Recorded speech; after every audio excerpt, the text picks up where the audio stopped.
The Wizard of Oz by Darfree John, also known as Adidar Samraj. People enact a kind of ritual when they become involved in so-called serious consideration of this teaching and way of life. First, they talked together about profound matters and confessed many things about themselves that were previously hidden. Then someone in the group summarizes what is the proper attitude toward the subject, based on a real understanding of life in truth. And at that point, the people in the group, having already completed the ritual of talking very profoundly and relieving themselves of secrets they had never told before, begin to speak as if they have now understood and assumed this practice profoundly, once and for all. Then, at the next several meetings, the group presumes that it need not pass again through that ritual purge. Rather, they ritually play out a positive feeling about the discussion of the last meeting. That superficially positive attitude tends to become the dominant quality of their lives until the next time they must engage in a great purgative ritual or a serious consideration. People who indulge this pattern do not tend to pass through the real emotional change that I have been discussing with you.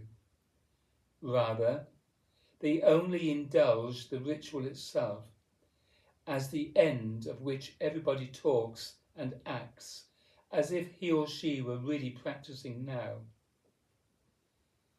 Perhaps a few real changes do occur here and there, mostly at a cultural level. But for the most part, such changes are only superficial, external to the heart of true change. Thus, rituals with fixed liturgies or scripts typically become established in the culture of this community of practitioners. These ceremonies are just as fixed as the rites that are repeated week after week in downtown churches. You use the principle of let's pretend to bless one another. Having performed the ritual of seriously dealing with one another, you then accept one another's false confession and false or merely pleasant face. You may act more pleasant than usual, but you have not passed through the real change. Nevertheless, your act of being relatively pleasant and assured, as if you have finally understood, is accepted by your fellows as if it were the real change of the heart. In the film The Wizard of Oz, 3 characters come to the wizard to acquire something they lack: a mind, a heart, and vital strength in the world. Even though the wizard turns out to be something of a sham, he gives them such a gift that, in the feeling of the story, seems to be genuine. The scarecrow, for instance, has no brain. So the wizard says to him, "The only thing you lack that all other people who have a brain do not lack is a diploma." Then the wizard gives the scarecrow a diploma. But the scarecrow has not developed his intelligence. He has never passed through the process of adaptation to the functions of the mind. All he has done is to receive a diploma. The diploma is sheer nonsense, a lie that he now feels or imagines is a truth about himself. In the story, however, everyone now accepts him as if he were no longer lacking a brain. Very superficial changes are the focus of this story. But the same superficial orientation to personal change tends to be the social norm in our time. That moment in The Wizard of Oz is not altogether satirical. It is also meant to be emotionally fulfilling. We are supposed to feel very positive about the Scarecrow's new image. The message is, to think positively is sufficient for change. You do not need grace, nor do you need real transformation. Just positive thinking or believing about yourself is entirely sufficient. In reality, of course, such positive thinking is not sufficient at all. You are making a gesture now toward the kind of life that you would lead if you were in love with God, if you were emotionally committed to God and emotionally committed to your relationship to me, and if you were rightly established as a religious community. There is a motion in that direction, but it is still only beginning, weak and still tentative, and not yet very profound. You tend to generate a kind of self-satisfaction as soon as you make even very minor changes in your life. Thus, the Wizard of Oz principle is at work. Everybody wants to feel as good about himself or herself as he can, and as soon as possible. Since that is everybody's motive, you must be very careful. Invariably you play let's pretend when it is time for real changes. I am not the Wizard of Oz. I do not accept your false faces as true practice, as genuine conversion. Thus, you must not forget the emotional nature of this practice. Your consideration must always be emotional. Never allow it to degenerate into let's pretend and mere positive affirmation. There must be a real and direct feeling association among devotees and a constant feeling practice of love surrender to God, or surrender of the whole bodily being into the living principle, the life current in every moment. You must literally practice this heartfelt surrender at all times. You must literally oblige one another to this practice. You should not merely think about emotion every now and then. Your practice must be constantly emotional. What is wrong with these purgative rituals that you enact is that they are periodic. For a few moments you think about emotion, or act as if you are emotional. You may temporarily even appear to be emotional. Then the ritual is over and you are supposed to be a smiling, affirmative character, acting and talking as if you understand everything. How superficial. We are involved by tendency in such a mechanical and worldly way of life that we do not live emotionally. We are like mere salt of the earth workers plodding our way through life and fulfilling our humble tasks, as if such an existence were the purpose of life. You must be able to maintain a feeling association with everybody.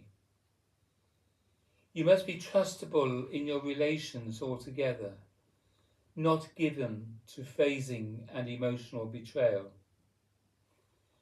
You must literally practice your association with God from the heart in every moment. Your habit, however, is to put on the false face of self-affirmation and remain self-possessed, absorbed by your emotional problem. The emotional problem manifests fundamentally as self-possession and lack of energy and attention in relationship. When your energy and attention are yielded to self-absorption, then your energy and attention for others and for God seem to be missing. Your self-possession is perfectly obvious to everybody, and since it is so obvious, the opposite disposition is also obvious. And that is what is required, the obvious practice of a loving, serving life. These periodic ritual conversations in which you receive your diploma or are led to think affirmatively that you are a devotee must end. You must practice from the heart, and you must live a serving life. Stop phasing. Stop the endless consideration of the tendency toward unlove, which is the emotional problem that everyone suffers. That consideration never becomes an actual emotional, whole bodily change and a new way of life. In such a consideration of limitations, you are overwhelmed by one another's weakness. As a result, you decide to accept limitations in one another instead of continuing with the consideration and breaking through the limits and the withholding that you suffer. The only thing wrong with anyone in any moment of limitation is a collapse of the heart. When the heart collapses, the energies all over the body become distorted. Thus, the transformation of the heart is the single and fundamental occupation of man at this time in our evolution. A person must directly enter into loving association with the all-pervading transcendental divine reality and person, and he or she must persist in that form of existence from moment to moment. If he lives in love with God, then naturally he associates with all beings through love. Whatever he is associated with becomes the medium, the divine image, in fact, for his association with God. Such a one is always associating with God in love. Therefore, all his relationships are loving relationships. Such self-transcendence is the quality of his action. He lives as a servant in the higher sense. The quality of such a devotee's existence is the quality of radiance to others and to God. It is an emotional radiance. It is also full of energy, and it is physical. It is the radiance of energy and attention in relationship. In the company of such a person, others feel an endless force of consciousness and energy to which the individual is surrendered bodily and emotionally. Thus, the quality of God, or the spiritual power that radiates the worlds, is expressed through such a person quite naturally, and he or she becomes an increasingly different kind of person because of that expression. A community of such people becomes a profoundly unique association of human beings because they work constantly to transform the emotional and moral dimension that is basic to our existence. In general, we tend not to engage the emotional dimension at all. We avoid it. We play the game of emotional dissociation from the world, from one another, and from God. When we dramatize this problem of emotional dissociation, this quality of the collapse of feeling, energy, and attention, then we become self-servers, totally without clarity in relationship, not only in human relationships, but in all relationships, and in relationship to God most fundamentally. This constant and unconscious effort to create emotional dissociation must be undermined. We serve one another by helping to break this habit and by re-establishing one another in authentic emotional association, in love surrender to God, and a loving, radiant life altogether in all relations. We must bring down this emotional barrier that exists between us and never again play the game of let's pretend. I have heard you talk about your dramatizations. At times you feel you are living as if on an automatic circuit of tendency, but you feel that you live in God the rest of the time. You must understand that the dramatization of emotional dissociation does not happen only sometimes. The total collapse of the being, the fundamental emotional dissociation, is effective at all times, even when you think you are being positively or energetically emotional in relation to something or someone. Even at those times, if you are sensitive to yourself, you will feel yourself withholding at the root of the emotional gesture. The gesture is not based on love, but it is a superficial activity created by outer circumstances. Sometimes, therefore, your outer circumstances are such that you appear to be a loving person, but in truth, you are no more loving than before. You are contracted even then, and you are playing let's pretend. You must also recognize the emotional limitations of your upbringing and background in the middle class of the 20th century. Most of those who come to me have come out of the middle class world of slick associations, in which this emotional matter has never been dealt with, and the whole affair of spiritual life has never been seriously considered.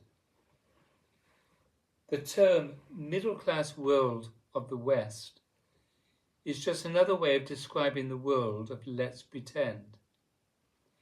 It is a TV world of totally subhuman existence, founded in the collapse of emotion into self-possession.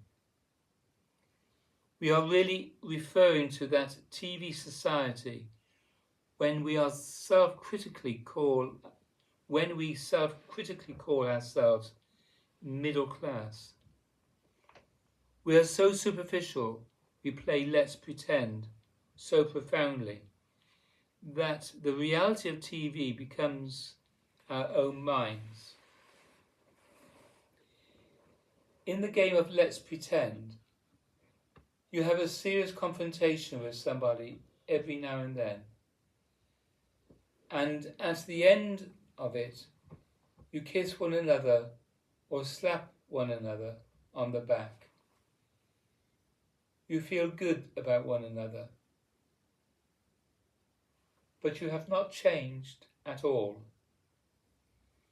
You have simply passed through the superficial ritual that is acknowledged as sufficient for friendship and trust in our ordinary society.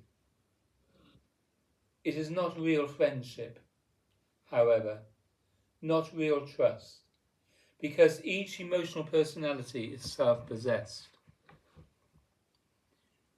What I am considering with you is that each of us is most characteristically and basically an emotional personality. But you are not living emotionally with radiant feeling. You are living in the collapse of emotion, in narcissism, self-possession and doubt. Your bodily life is devoted to self-indulgence, and your mental life is devoted to illusions and obsessions. All because there is a collapse at the root, at the emotional being. Furthermore, we all mightily resist making the change from self-possession to God-possession, emotional surrender and loving service. Therefore, if this church's community is to represent a unique advantage in the life of an individual, he or she must be party to the agreement that the community represents among those who live in it, constantly to maintain this emotional consideration, in other words, to demand the real, obvious, feeling gesture of the being and accept nothing less as a condition of membership in the community. All the emotional limitations that people bring to one another and that make them untrustworthy must be undone. There must be a demand for emotional association or right association in every moment. The slick, affirmative personality game, the fake piety game, and all the other superficial games that people play must be abandoned as no longer acceptable. This consideration of the activity of emotional dissociation or narcissus must not be dropped. It is not something that you take seriously only every now and then. It must be constant. You must constantly observe what you are doing at the heart and transcend it. That is what it is to practice the heart in every moment. Therefore, you must be able to inspect the limit on the heart in every moment. You must be able to inspect this process of emotional dissociation, whereby you are always entering into the separative, subjective mood of the separate person, instead of the radiant or loving mood of the divine, of the devotee, or the true person. Devotee. I feel that this emotional conversion is not something that I can will to happen. Darthy John. That is true. But paradoxically, it is also not out of your hands altogether. You are obliged to associate consciously with that with which you are in love. If you spend time in the company of what is lovable, then the emotional radiance of the being, the love that is native to the being, will naturally come forth. Right association is the secret. It is said that if all the things a person can do, association with the God-realized personality, the saint, the spiritual master, is the best. Simply to be in the company of one who is lovable in the highest sense, one in love with whom the very force of God is encountered. Emotional conversion is not out of your hands. You are not obliged to wait until it happens to you. It occurs when you are in love in the fullest sense. Therefore, the simplest way to accomplish this change is to spend your time in the company of one with whom you are in love. The best company in which to spend all your time is the company of God and the spiritual master.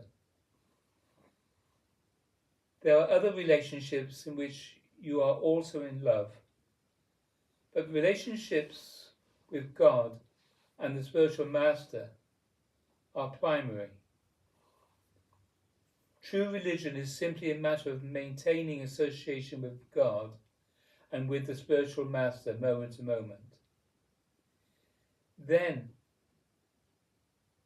the natural emotion or the force of love, devotion and self-surrender will tend to be evoked by that company. Thus, devotees are instructed to recite the name of God, to remember God constantly, to hold the image of the spiritual master in their minds, to talk about the spiritual master, to praise the spiritual master, and to think of the spiritual master. These are all ways of maintaining divine association. The secret of ecstatic practice is to find your way of maintaining association with the one who is lovable or the beloved in every moment. How do you do that? Such practice is the artfulness required of you in every moment. You must create this theatre of divine association in relation to God and to me. Your emotional conversion is not outside your power to effect. You must practice, and practice is something you must do. This is how you do it. Rather than willfully trying to conjure up the emotion of love, you must understand yourself and maintain total psychophysical association with the one with whom you are in love in the fullest spiritual sense. In other words, with God.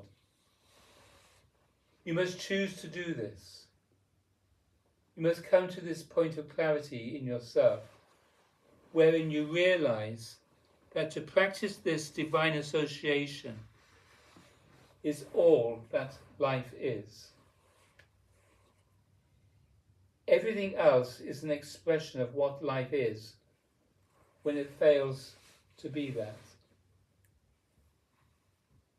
You must be committed to this practice, and of course, this practice makes you a saint.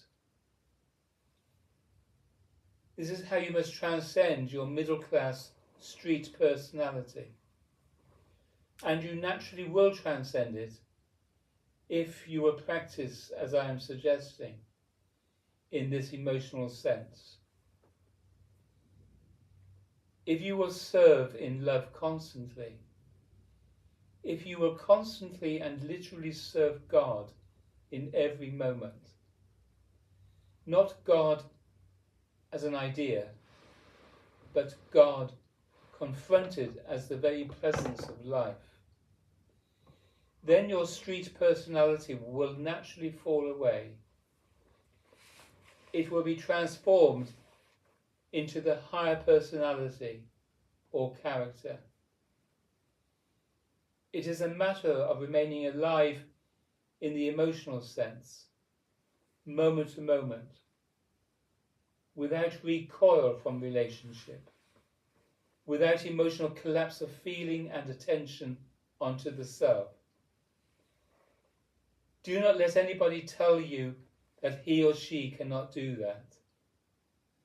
And do not let anybody tell you that he or she is doing it if it is perfectly obvious to your feeling that he or she is not. Da, da, da.